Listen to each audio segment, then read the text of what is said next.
বিনীত গোয়েল তার চেয়ার ওই সিঙ্গুরে মমতা ব্যানার্জিকে যে টেনে হিঁচড়ে বের করেছিল ইডিও অফিস থেকে, ওই মাধব সুপ্রতিম সরকারকে সিপি ওই জন্য পা চাটছে বিনীত গোয়েল। শিক্ষা দেব কোর্টে সায়ন লাহিড়ীর পরিবারের সঙ্গে আমরা আছি, সায়নের সঙ্গে আছি। 4 জনকে ধরেছিল, ওর পরিবার কালকে কোর্টে গেছিল, কাল সন্ধ্যায় এনে ছেড়েছে। কিন্তু আমরা কোর্ট করব, অ্যারেস্ট মেমো দেখাতে হবে, কেন ডিটেন দেখাতে হবে, এই গুন্ডামি বন্ধ করব।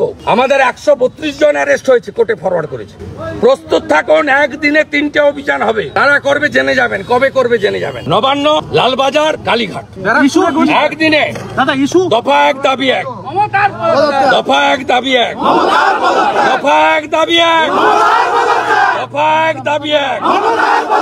আমার বোনের রক্ত, আমার বোনের রক্ত। ব্যারাকপুরে গুলি দাদা।